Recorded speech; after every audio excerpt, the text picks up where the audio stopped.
Hello everyone, सुप्रभात। आज की ताजा खबर के आज नए एपिसोड में मैं श्रुति खोपड़े आप सबका स्वागत करती हूँ। तो चलिए शुरू करते हैं ग्लोबल न्यूज के साथ।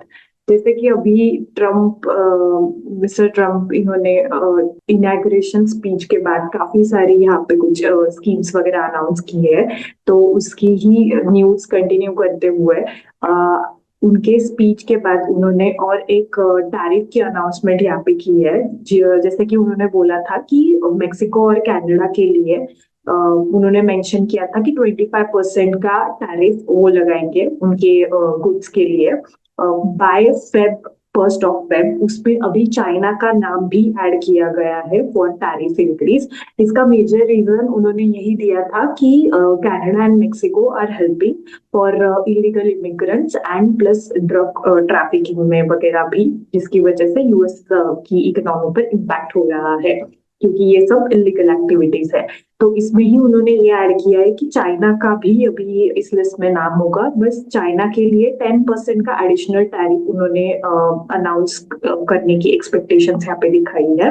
So he is saying कि he is intended to put additional 10% tariff for Chinese products वही तारीख से जब मेक्सिको और कनाडा का के लिए ये 25% का टैरिफ लगने वाला है। मेजरली ये टैरिफ हाइक की वजह से जो ग्लोबल सप्लाई है मेक्सिको और कनाडा एंड चाइना की तरफ से यूएस के लिए, उस पर बहुत इम्पैक्ट होगा एक्सपोर्ट्स और इम्पोर्ट्स दोनों के लिए। तो जिसकी वजह से यूएस इकोनॉमी में जो भी गुड्स वो इम्पोर्ट कर रहे हैं या फिर वहां की जो मैन्युफैक्चरिंग कंपनीज है उनके ऑपरेशंस पे एंड यूएस के इन्फ्लेशन पे इम्पैक्ट हो सकता है। उसके बाद उन्होंने और एक अनाउंसमेंट की है कि प्राइवेट सेक्टर की इन्वेस्टमेंट्स होंगी इन एआई के related infrastructure of $500 billion.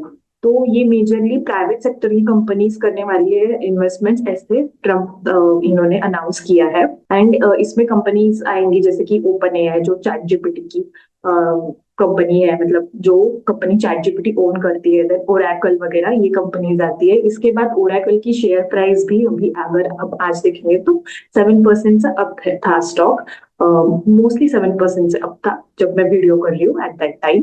And he also mention कि OpenAI, SoftBank and Oracle ये मिलके एक जॉइंट वेंचर बनाने वाले हैं जिसका नाम है स्टारगेट करके, जो डेटा सेंटर के रिलेटेड इंफ्रास्ट्रक्चर बिल्ड करेगा एंड जिसकी वजह से यूएस में 1 लाख से ज्यादा जॉब का क्रिएशन होने वाला है। तो यहाँ से एक एम्प्लॉयमेंट अपॉर्चुनिटी भी दिखती है।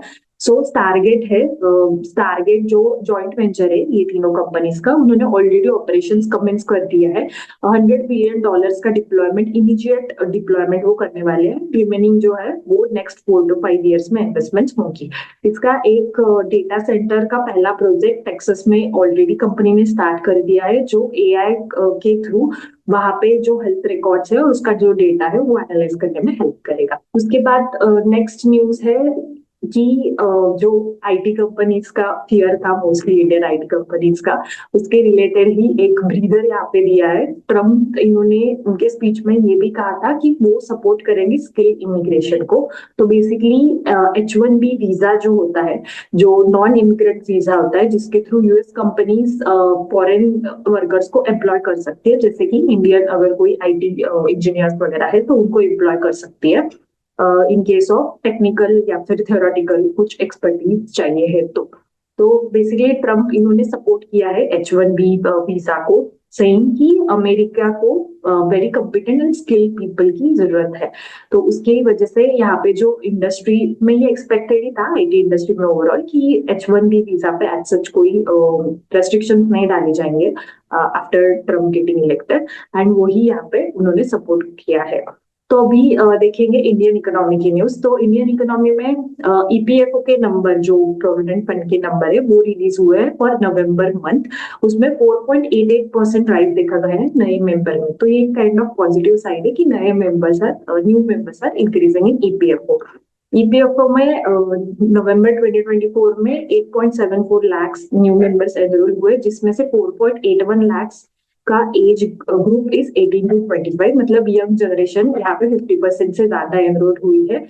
ये डेटा ने ये भी हाईलाइट किया है कि 1.44 मिलियन मेंबर्स एग्जिट किए हैं ईपीएफओ से, एंड 11% से ये जो एग्जिट का फिगर है वो भी राइज हुआ है as compare to previous month, तो वो एक चिंता का कारण है। बट अगर हम देखेंगे तो न्यू एम्प्लॉयज जो यहाँ पे एनरोल हुए हैं वो भी 18.8% से ऑन वाई बेसिस बढ़ा है एंड 9% से मंथ ऑन मंथ बेसिस, तो अच्छा खासा इंक्रीज हुआ है न्यू मेंबर एडिशन में। ऑल्सो जो फीमेल मेंबर्स है वो 3.13 लाख का यहाँ पे एडिशन हुआ है, जो 12.16% एज कम्पेयर टू अक्टूबर यहाँ पे इंक्रीज है। 11.75% ऑन वाई बेसिस इंक्रीज हुआ है।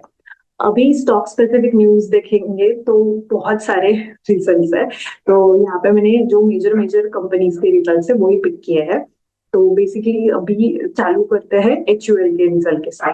तो HUL ने Q3 रिजल्ट्स उसके डिक्लेयर किए हैं। कंपनी ने 19% का ऑन वाई बेसिस यहाँ पे पैट का ग्रोथ रिपोर्ट किया है, जो मेजरली बिकॉज एक वन टाइम यहाँ पे उनको गेन हुआ है उसकी वजह से है, which is quite interesting because revenue में 2% ही ऑन वाई बेसिस ग्रोथ हुआ है। कंपनी ने 15,195 करोड़ का रेवेन्यू यहाँ पे रिपोर्ट किया है, जो अगर क्यू बेसिस पे देखेंगे तो 0.8% का डिक्लाइन है, मतलब मार्जिनल फ्लैटिश ही है on Q basis. Net profit है वो 19% से बढ़ा है बिकॉज एक एक्सेप्शनल आइटम में 509 करोड़ का यहाँ पे गेन है, जो इन्होंने डाइवेस्टमेंट मतलब जो इन्वेस्टमेंट निकाला है, बेसिकली बेचा है, डाइवेस्टमेंट जो किया है प्योरिट के बिजनेस में, वहां से उनको जो गेन हुआ है उसकी वजह से ये प्रॉफिट में इंक्रीज दिख रहा है।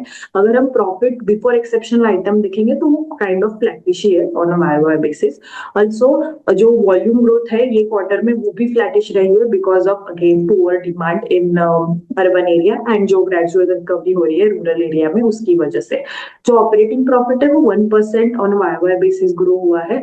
होम केयर के सेगमेंट में यहाँ पे 6% का ग्रोथ कंपनी ने रिपोर्ट किया है because of single digit volume growth in wash and house hold care के सेगमेंट। दो जो ब्यूटी सेगमेंट है because of winter season and personal care में यहाँ पे एक थोड़ा सा डिक्लाइन दिखता है, but it's not much because Dove जैसा जो प्रोडक्ट है डव का वगैरह ऐसे सोप्स के रिलेटेड प्रोडक्ट्स है, यहाँ पे उनका जो ओवरऑल ग्रोथ है वॉल्यूम का वो वहाँ पे वो प्रोडक्ट्स में हुआ है।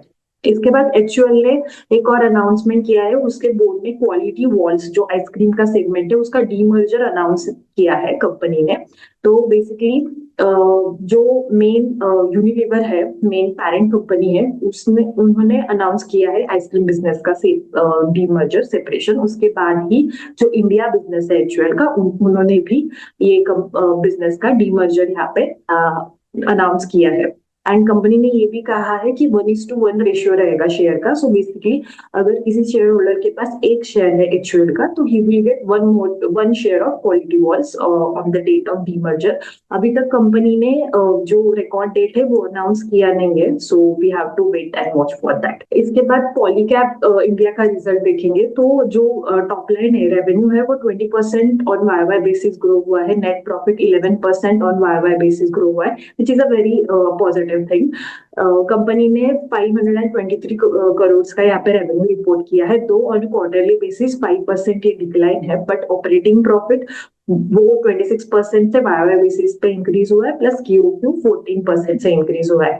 अगर सेगमेंट वाइज देखेंगे तो वायर एंड केबल्स के सेगमेंट में 12% वाई बेसिस यहाँ पे ग्रोथ कंपनी ने रिपोर्ट की है, which is mainly because of the strong cable demand but slower wire sales due to lower copper prices and high starting inventory.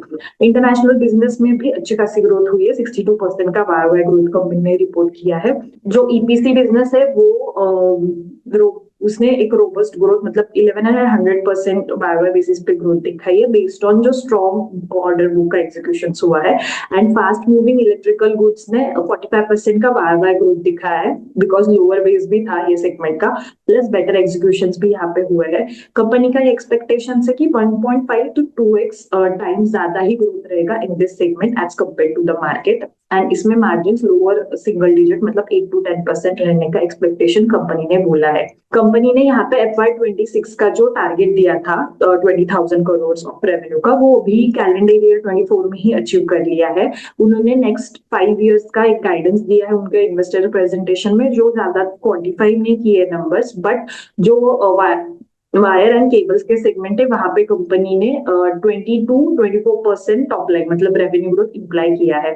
Plus company ने ये भी गाइडेंस दिया है कि स्ट्रॉन्ग कैश फ्लो जनरेशन है, जनरेशन एंड कैप उसके साथ cash flow generation हो रहा है अभी कंपनी का, तो उसके साथ कैपेक्स आउटले कंपनी करेगी 6,000 to 8,000 करोड़ का।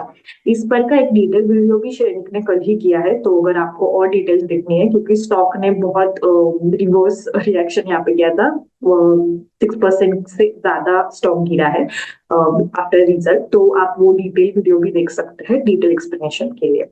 उसके बाद HDFC बैंक का रिजल्ट है, नेट इंटरेस्ट इनकम जो है वो 8% से approx on a YoY basis बढ़ा है, प्लस नेट प्रॉफिट 2% से बढ़ा है, जो एस्टिमेट्स एनालिस्ट के एस्टिमेट से थोड़ा सा कम है। अगर इंटरेस्ट इनकम देखेंगे तो वो कंपनी ने रिपोर्ट किया है, HDFC बैंक ने 76,007 करोड़ पे 76,007 करोड़ पे यहाँ पे HDFC बैंक ने इंटरेस्ट इनकम रिपोर्ट किया है, जो 7.6% से on a YoY basis growth हुआ है। जो इंटरेस्ट एज अ एक्सपेंस है वो भी 7.7% से ऑन अ YoY बेसिस बढ़ा है। अगर नेट इंटरेस्ट इनकम देखेंगे तो वो इंक्रीज हुआ है 1.8% ऑन QoQ बेसिस एंड 7.7 मतलब approx 8% on a YoY basis. अगर एवरेज कासा डिपॉजिट देखेंगे तो कंपनी ने वो 8,17,600 करोड़ का रिपोर्ट किया है, जो 6% on a YoY basis growth था and 1.1% on a QoQ basis growth है। रिटेल लोन्स भी 10% से बढ़े हैं, commercial and rural banking loans भी ऑलमोस्ट 12% से बढ़े हैं, कॉर्पोरेट होलसेल लोन्स ये गिरे हैं बाय 10% एंड ओवरऑल जो ओवरसीज एडवांसेस है वो almost approx 2% of total advance पे स्टूड करता है। अगर ग्रॉस एनपीएफ की बात करेंगे तो वो 1.42% ऑफ ग्रॉस एडवांस है एज ऑफ 31 December 2024, मतलब by the end of Q3 FY25 as compare to 1.26% जो पिछले साल था Q3 FY24। तो यहाँ पे स्लाइटली ग्रॉस एनपीए का रेशियो बढ़ता हुआ दिख रहा है। इसके बाद पीडीलाइट इंडस्ट्री ने भी यहाँ पे कल उनका क्वार्टरली रिजल्ट डिक्लेयर किया, तो कंपनी ने 9% का प्रॉफिट ग्रोथ रिपोर्ट किया है with 557 crore 557 crore profit. Revenue 8% up हुआ है।